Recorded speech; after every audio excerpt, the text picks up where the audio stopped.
Glorificado seja o nome do Senhor. Quero cumprimentar a todos com a paz do Senhor Jesus. Deus abençoe a vida de cada um dos inscritos do canal Rascunho da IBD. Estamos aqui para mais uma aula da classe dos jovens. Nesse primeiro trimestre de 2023, estamos estudando um tema separado para Deus, buscando a santificação para vermos o Senhor e sermos usados por Ele, não é? E nós estamos estudando sobre a santificação. Nesta oportunidade, na lição de número 2, dia 8 de janeiro, a nossa lição está subordinada ao tema o pecado sob a perspectiva do Deus que é santo. Bom, aí já há um antagonismo muito grande, né? Podemos ver. Mas o que é o pecado? Como o pecado e a humanidade, como a humanidade vê o pecado? Não é? Qual a perspectiva humana com respeito ao pecado? O julgamento do pecado sob a perspectiva humana e a misericórdia divina. Essas e outras questões estaremos estudando agora aqui no canal Rascunho da IBD. Recomendo, na verdade ele está para sair ainda, tem um livro meu que está na editora, não é? Sobre hamartiologia, onde eu trato essa questão de forma bem específica, né?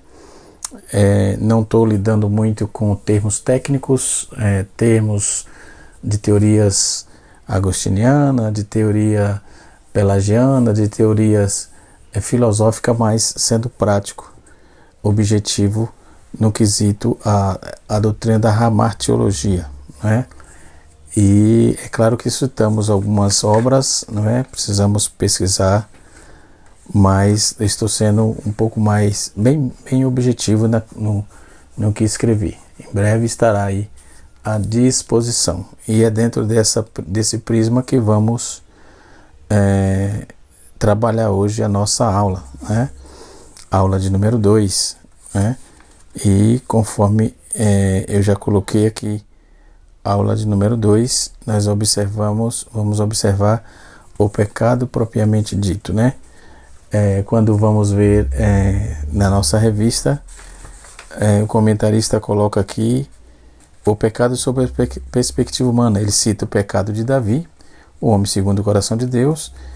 Ele aponta o cuidado com aquilo que parece inofensivo, né? Os planos de Davi para cobrir o pecado. Então ele trabalha mais a pessoa de Davi, não traz uma abrangência, né, sobre a martiologia, e falou um pouco mais sobre os problemas que Davi teve. Mas se vamos ver, não só foi Davi, teve outros problemas, né, até chegar até nós. É claro que em uma revista de escola bíblica não teremos condição de citar tudo aqui, mas a hamartiologia, transliterado para o nosso português, é errar, o erro, né? É igual erro ou pecado, né? Então logia quer dizer estudo. Então hamartiologia é estudo sobre o pecado, certo?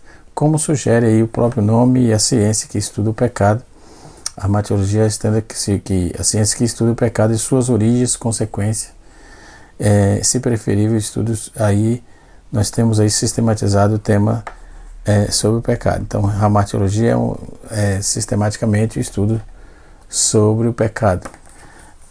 Nenhuma doutrina é mais importante para o crente do que a do pecado. É verdade que as doutrinas fundamentais da Bíblia, que nós temos algumas doutrinas sistemáticas que nós usamos, nós trabalhamos aqui com várias obras dentro dessa questão. Nós trabalhamos com Stanley Orton, trabalhamos com Stanley Orton, deixa eu ver mais quem. Deixa eu pegar aqui mais uma obra com Norman Geisler. Trabalhamos também com Charlie Rod, trabalhamos com um material também de Walter Brunelli, e vários outros materiais aqui que eu fiz uso aí, não é? De outros materiais, por exemplo, Louis Berkhoff e etc. e assim sucessivamente. Temos uma infinidade de teologias temáticas muito boas, por sinal, aliás, né? Então, dentro do nosso contexto, né, na nossa visão que temos como cristão, né, na minha visão cristocêntrica, o pecado é errar o alvo, né? O pecado é errar o alvo. No dicionário teológico, né, deixa eu trabalhar aqui esta questão. No dicionário teológico, deixa eu me ver aqui. Nós vamos ver aqui a definição que se traz disso, né? Nós temos essa doutrina aqui é fundamental, porém para o pecado, a doutrina do pecado é uma das cujos acontecimentos, cujo conhecimento se impõe com grande necessidade. A boa compreensão dessa doutrina, aí derrama luz sobre as demais doutrinas. Se você se livrar, se você ter cuidado, se você vigiar, você sim consegue sair melhor, não é? Então é preciso ter cuidado, porque o pecado ele é um problema da humanidade. Ele é um problema que a humanidade tem muita dificuldade de lidar, devido a usarem os prazeres carnais, né? Usar os prazeres da carne. Então isso as pessoas dizem que mandam em si, né? E não suportam a gripe que vem. Logo, a natureza ela é sumária, né? Então nós precisamos cuidar da nossa vida cristã, nossa vida como pessoa. Então, pecado. No hebraico é harta, ou seja, no grego é hamartio, no latim é peccatum, né? Transgressão deliberada consciente das leis, né, estabelecida por Deus, é errar o alvo estabelecido pelo Criador ao homem e viver para a glória de Deus, né? E tem o pecado capital também, que é uma expressão que a igreja romana usa, os romanistas usam, né, para designar 7 pecados, a saber, orgulho. Eles falam 7 pecados: orgulho, ódio, inveja, impureza, gula, preguiça e avareza. E tem o pecado de imputação também, né, que é a consequência do pecado que recai sobre terceiros. Por exemplo, a transgressão de Adão recaiu sobre os seus descendentes, né? Temos também o pecado mortal, né? O pecado mortal é deliberadamente, consciente e intencionalmente, que consiste a vontade, que resiste aí à vontade de Deus. Não se trata de um simples pecado ou de uma transgressão ordinária, né? É rebeldia movida pelo orgulho ou pelo não reconhecimento da soberania divina. Então o pecado mortal é assim descrito, como descrito pelo autor da carta aos Hebreus, né? Porque quem vivemos deliberadamente pelo pecado depois de termos recebido o pleno conhecimento da verdade. Já não nos resta sacrifício pelo pecado. Pelo contrário, certa expectação horrível de juízo, o fogo vingador preste a consumir os adversários. Hebreus capítulo 10, verso de número 27. Entre os pecados mortais, acha-se a blasfêmia contra o Espírito Santo, Mateus 12, verso 31. Nós temos também aquilo que consiste tal pecado, né? Em palavras, atos, peca-se contra o Espírito, quando conscientemente se pronuncia palavras injuriosas contra ele, né? Quando se resiste à sua voz, porque o pecado contra o Espírito é imperdoável, porque o homem estará rejeitando o único ser que poderia convencê-lo do pecado, da justiça e do juízo. Tem também o pecado para a morte, não é? Que é o pecado mortal aqui que eu já trouxe aqui. Tem o pecado venial, que do latim é veniale, né? Veniale de venia, desculpáveis, né? Ou pecado venial, pecado desculpável, segundo a teologia romana, é o pecado que não leva à morte, porquanto cometido por fraqueza, sem a intenção de resistir à vontade de Deus. Tem o peccatum, o habituale, que é pecar habitualmente. Tem o peccatum espírito, que é o pecado contra o Espírito Santo, não é? Então, essa peccatum acquisitum habituale, ou seja, é do latim isso aí, que dispõe aí a adquirir, ele tem disposição para pecar constantemente, né? E assim sucessivamente. Então, está aí definido com vasta referência sobre a definição desta doutrina, né? Dessa questão do pecado.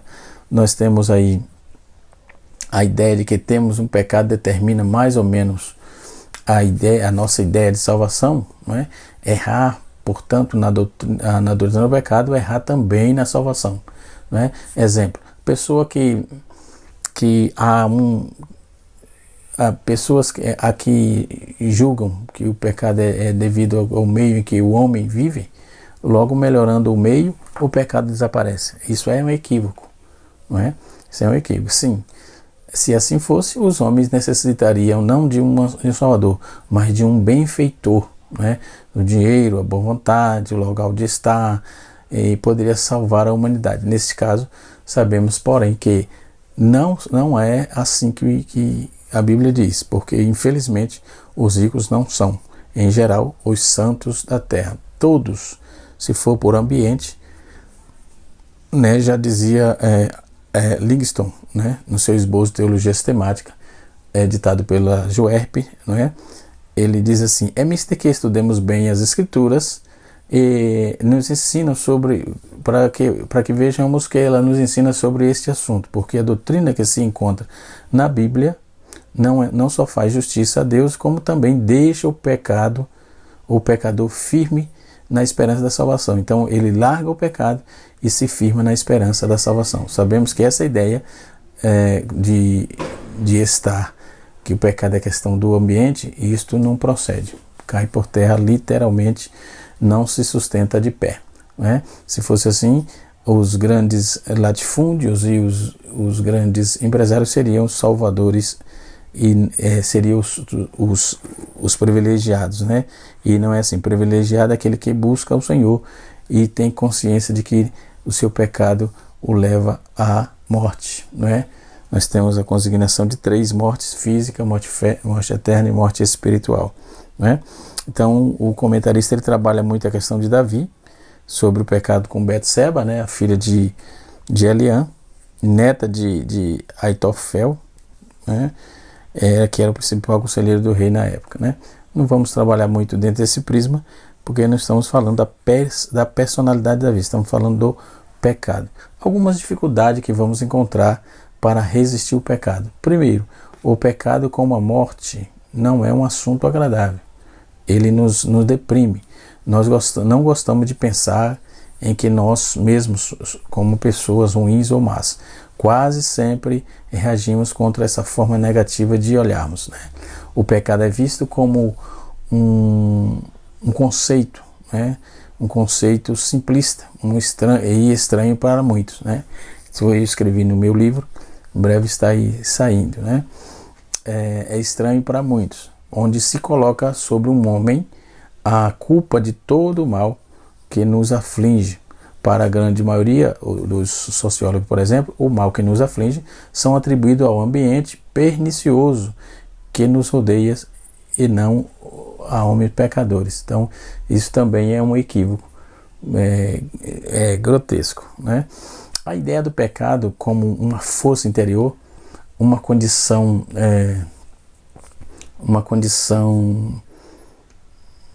inerente ao poder controlador, é em grande parte desconhecida, é até ignorada, né? As pessoas pensam que mais em pecado, ou seja, mais em atos errados isolados, do que não necessariamente ligado a uma natureza pecaminosa. O pecado, dessa forma, é visto como algo externo ao homem, né? Tem alguns termos, alguns conceitos filosóficos, alguns até plausíveis, outros nem tanto, né? Mas Agostinho trabalhou em cima desse prisma também desta visão, não é? O pecado desta forma é visto como algo externo ao homem e concreto. Nesse ponto de vista, pessoas que não roubaram, adulteraram, enfim, que não cometeram erros externos, são consideradas boas, né? E olha que isso é um problema, certo? Existe o pecado público, existe o pecado contra Deus e existe o pecado contra o corpo. Então, esse tipo de situação, o pecado público não tem como ficar oculto, não é? Se você é cristão e você um dia assalta alguém, você não tem como fugir dessa fama, dessa difamação que vão colocar em você. Fulano de tal foi pego, foi preso em tal lugar porque estava assaltando a mão armada ou estava numa tentativa de assalto. Enfim, logo esse pecado se torna público, né? Então não tem como segurar isso aí, certo? Outro é o pecado contra o corpo, quando você age contra você mesmo, não é? Violando toda a natureza do seu corpo, que demanda uma coisa, você quer outra, não é? A sua vontade perniciosa quer outra. Então, mas o que é pecado, não é?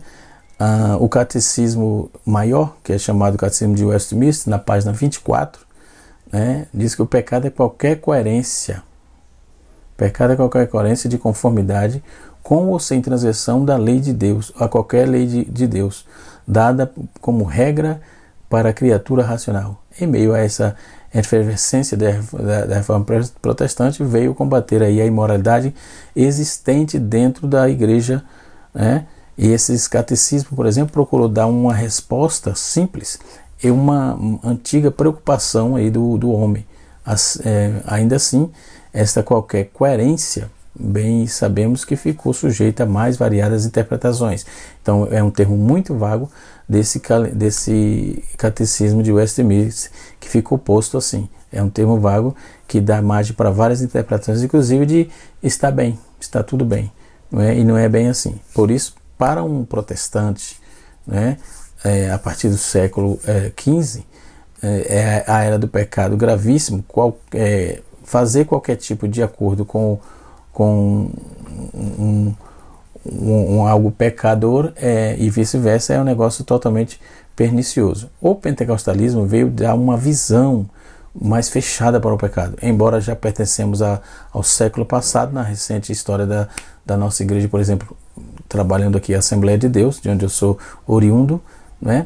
Poderia ser considerado também pecado beber Coca-Cola, estudar teologia, a mulher cortar o cabelo, tudo parecia pecado. O homem estava reduzido a uma criatura prisioneira de si mesmo. Então, nesta visão antiga do pentecostalismo, trazia toda essa anomalia. Beber Coca-Cola é pecado, estudar teologia, há quem pense assim ainda hoje.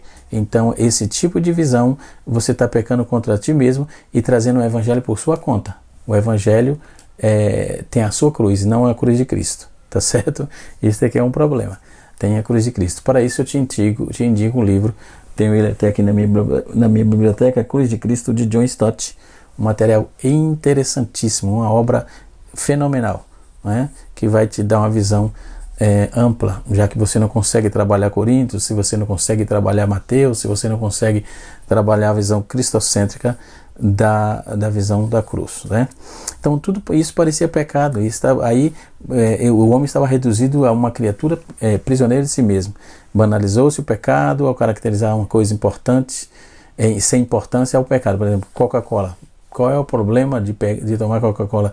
Estudar teologia, Deus, logia, estudo sobre Deus. Onde é que está o problema? Certo? Então, antigamente tinha essas ignorâncias que levou a igreja a ficar muito tempo no seu casulo, não é? Dentro da sua bolha, que não conseguiu se achar, não é? Enquanto isso era manipulada por todo e qualquer vento de doutrina que surgia, não é? Mas hoje, graças a Deus, temos aí grandes expoentes, homens inteligentes, sábios, que buscou a Deus, que meditou, e muitos leigos que são pessoas que conhecem a Bíblia de uma forma espetacular, tá certo? Dentro da epistemologia, que eu trabalho no primeiro capítulo do livro, a teoria do conhecimento. A epistemologia é a teoria do conhecimento. Do grego episteme, ciência, conhecimento, discurso, do logos, por exemplo, é um discurso, um tratado, né? é um ramo da filosofia que trata dos problemas filosóficos do relacionamento com a crença e o conhecimento. É o estudo científico da ciência, ou seja, do conhecimento, suas naturezas, sua alimentação. Né? Então, a epistemologia estuda a origem e a estrutura e os métodos de validade do conhecimento, motivo pelo qual também é conhecido como a teoria do conhecimento, e por isso, na epistemologia, estudamos aí o sentido primário das palavras em relação às escrituras. Aqui veremos aí algumas implicações, não é, que busca a definição divina para a palavra pecado. Nós vamos encontrar chatá, chatá, que é hamartia no Strong, né? Você vai encontrar que literalmente é perda da marca, errar o alvo, né? E deriva-se do caminho que refere-se a todos os pecados cometidos contra a luz ou o conhecimento que já temos, né? Erros, transgressões, falhas. Então as escrituras literalmente vinculam essas palavras ao termo pecado. Todos esses termos apresentam especificamente aspecto específico, aliás, do pecado, como as formas que eles se assumem. Por exemplo, na perspectiva judaico-cristã, em simples palavras, o pecado é atitude ou omissão, íntima ou não, de que contraria a lei ou a vontade de Deus. Significa, assim, um erro, assim, um erro de alvo, né? É entendido como a vontade de Deus. Então, as palavras hebraica e grega traduzida para o pecado amplia-se tanto a disposição e estado como o atos, né? Como atos pecaminosos. O pecado tanto pode consistir na omissão, em fazer alguma coisa junto com a vontade deliberada, em fazer a coisa errada. Ou seja, portanto, aquele que sabe que deve fazer o bem e não faz, nisto está pecando. Então é isso que o texto diz em Tiago capítulo 4, verso 17. E vamos analisar diversas terminologias usadas também para descrever o pecado, né? A impiedade, por exemplo, né? No grego é ezébia, né? Em 2 Pedro 2, versículo 6, ele trabalha essa proposta e consiste na oposição a Deus e seus princípios, em autêntica rebelião de alma, né? Então, ser ímpio significa ser contrário a Deus e seus mandamentos, é viver como se Deus não existisse. Então, isso é impiedade, é ser contrário a Deus, né? Outra transgressão, né? Transgressão vem do grego que é para bases, que literalmente significa ir além do seu limite, não é? Estabelecido. Você tem um limite e você ultrapassou tudo aquilo lá, não observando os limites proposto, né? Consiste na violação dos princípios piedosos conhecidos que conduzem o indivíduo a quebra da lei, paranomia, no caso, que afasta a paranomia, afastando-se da lei moral. Mateus capítulo 6, verso 14, Tiago capítulo 2, verso 11, Atos capítulo 23, versículo número 3, 2 Pedro 2, versículo 16. O termo parabases, que é mesmo que transgressão, relaciona-se diretamente com o termo do grego paraptoma, que isto é, o passo em falso, ou desviarmos pela tangente, né? Ou seja, sair do caminho, né? Apesar de estarmos instruídos o bastante para não fazer, assim transgredir é ultrapassar os limites estabelecidos da lei de Deus, né? E então o pecado é definido como transgressão às leis divinas, né? Então é necessário que a igreja defina coerentemente o que é doutrina, a norma ou lei divina. Para os dias odiernos, muitas pessoas cometem faltas contra a tradição religiosa, mas não contra a lei de Deus. Infelizmente, assim como ocorreu no passado a religião judaica do Novo Testamento, para alguns zelosos, por exemplo, é muito grave transgredir a tradição do que o mandamento divino. Hoje não é diferente não. Tem gente que prioriza muito os RIs internos da sua denominação do que a Bíblia. Ele viola a Bíblia fácil, mas ele quer defender o que está no seu RI. Isso é transgredir, isso é passar limite, isso é pecar contra a lei de Deus, ponto. Porque se não fosse assim, para que a Bíblia então? Ok? A outra conotação interessante, que é o chata, que é errar o alvo, pecado, oferta pelo pecado, é a palavra mais singular para definir pecado dentro da sua terminologia hebraica. Juízes 20, verso 16, Provérbios 19, verso 2, o verbo é mais usado de 200 vezes, e as formas de substantivos 198 vezes precisamente, tá certo? No Antigo Testamento. Então a concepção do alvo sugere um padrão, um objetivo.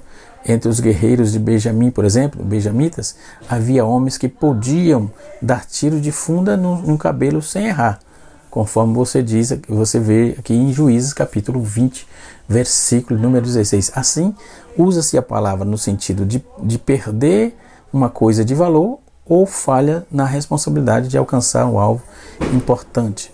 O termo é usado para transformar, para demonstrar tanto a disposição de pecar como o ato resultante, e aplica-se à perda de alguma coisa de valor. Sem perder ou pecar contra, a sabedoria faz violência a si mesmo. Designa-se frequentemente o mal praticado contra o próximo. E você vê isso em Samuel 19, verso 20, 2 Samuel 19, verso 20, 1 Reis, capítulo número 8, versículo número 31. Então, em larga escala aqui, estamos trabalhando o pecado dentro da perspectiva humana, dentro da perspectiva de um Deus santo e dentro da perspectiva teológica, certo? Vários homens na Bíblia, exemplo de Davi e muitos outros, que tiveram problema com o pecado. Davi é um pouco mais consolidado, conforme o comentarista trouxe mais aqui essa visão davídica, que a visão davídica não, o problema davídico no caso, sobre os planos para encobrir o pecado que Davi teve. O pecado é algo desagradável a Deus, isso é fato. Foi tanto que por isso a Bíblia diz que o Senhor disse que a espada não se apartaria da casa de Davi devido ao pecado dele, aquele problema que teve com Betseba, e toda a sua casa foi afetada. E Davi foi um pai de família fraco, um pai de família que a sua casa virou um fiasco devido a seus atos libidinosos. Nós podemos ter dificuldade, mas precisamos ter coerência, que o nosso pecado precisamos estar diante de Deus para que nossos pecados sejam perdoados e não ficar usando constantemente o nosso crédito ou alguma coisa que você possa ter para pecar. E Deus não se agradece. Deus ama o pecador, mas condena, mas aborrece o pecado. Davi traz uma confissão no Salmo 12, em 1 Samuel 12, verso 7 a 15.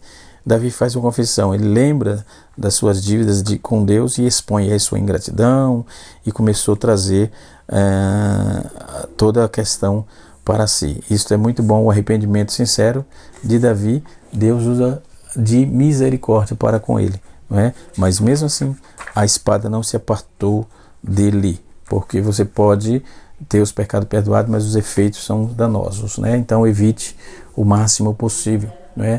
Entendas que você faz parte de um plano de Deus, e o plano de Deus é que você esteja bem, tranquilo e evitando fraudar, desviar ou desfocar da lei de Deus. Então o termo é usado para demonstrar tanto a disposição de pecar, como também como ato. Gênesis capítulo 4, verso 7, Salmos 1, verso 1, Salmo 51, verso 4, Salmo 103, verso 10. Então aplica-se a perda de alguma coisa de valor, sem querer perder, ou seja, pecar contra, a sabedoria faz violência a si mesmo, designa-se frequentemente o mal praticado contra o próximo, conforme Davi fez aqui, ou pecado contra o conserto. Em Êxodo capítulo número 32, verso 30 a 33, Deus havia feito um conserto e pecou-se. Em Jó capítulo 1, verso 5, a palavra se refere ao pecado íntimo dos pensamentos de coração. Isso acontece também, E a referência dos pecados voluntários ou deliberados, que está em Êxodo capítulo 10, verso número 7, 10, 17, e Deuteronômio capítulo número 9, verso número 18, e Salmos capítulo número 25, versículo número 7, ok? Chata é o termo geral para designar várias formas de pecado no Antigo Testamento. Pressupõe que o homem errar o alvo contra o próximo, Deus quanto ao próximo. Deus e a si mesmo. Ele erra o alvo contra o próximo, contra Deus e contra si mesmo. Depois vem um termo chamado pechá. Pachá, que quer dizer rebelar-se ou revoltar-se. O pecado, no sentido mais profundo da palavra, representado pelo verbo pechá. O substantivo pechá, o verbo que significa rebelar-se ou revoltar-se, é usado em 1 Reis para se referir à rebeldia contra a casa de Davi. Então as palavras transgredir e transgressão não traduzem adequadamente as palavras hebraicas, né? Pachá mostra que o pecado em suas consequências é mais do que a violação do mandamento, proibição. Em última análise, o pecado é uma revolta da vontade do homem contra a vontade de Deus, né? Rachá, o ímpio, no caso, o verbo rachá, significa reprovar, ser provado, ímpio, culpado, né? Pecaminoso, ou descrever o caráter formado pela prática do pecado, conforme capítulo 1, versículo 1 de Salmos e Isaías 3, verso 11. A palavra é mencionada cerca de 260 vezes na Bíblia, não é? É a famosa tradução, a Septuaginta traduz isso por irreligioso, perverso, transgressor. Geralmente indica aí a mudança no sentido moral ou religioso do homem. O termo é usado frequentemente como sinônimo de uma palavra que significa enganar, defraudar ou trair. Jeremias 12, versículo 1. Depois tem a palavra avon, que quer dizer avon, quer dizer iniquidade. O termo hebraico avon deriva-se da raiz avar, que provém da ideia de torcido ou pervertido. O termo é usado o termo sempre é usado cerca de 230 vezes, sempre no sentido de torcer, perverter, desviar, ficar culpado ou perversidade, designando aí um pecado de má intenção. Muitas vezes a palavra significa culpa ou iniquidade cometida, ou da natureza perversa para que pratica a iniquidade. A palavra é usada em alguns paralelismos como sinônimo de chata, né? Depois tem narbel, que significa pingar ou secar, significa pingar ou secar. Origina-se o pecado seco e insensível, né? Depois tem o termo tamer, que é ser impuro. O termo hebraico tamer significa mergulhar, estar imerso, com o sentido de ser manchado ou poluído como resultado da imersão. Sou homem de lábios impuros e habito no meio de um povo de impuros lábios.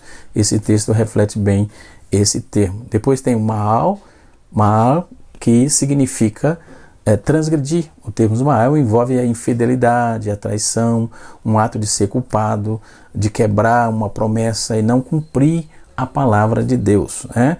Deus adotou o homem como um ato de privilégio, é uma forma solene de responsabilidade, mas ele foi infiel e desleal ao propósito divino. Às vezes significa que o homem planeja a traição ou quebra a sua palavra contra Deus. A sua elevada vocação geralmente é traduzida como transgredir ou prevaricar, deixar de fazer o que é correto. Depois tem o toebá, que significa abominável. Depois tem aos ímpios, né? E assim sucessivamente. Depois nós temos a idolatria. São muitas coisas, tem a definição, bastante coisa. Noutra oportunidade estarei falando mais sobre o livro Hamartia. Um abraço a todos, Deus abençoe. Canal Rascunho da IBD, ensinando para transformar vidas. Espero que eu possa ter ajudado os nossos jovens na compreensão dessa lição. Um abraço a todos. Canal Rascunho da IBD, ensinando para transformar vidas.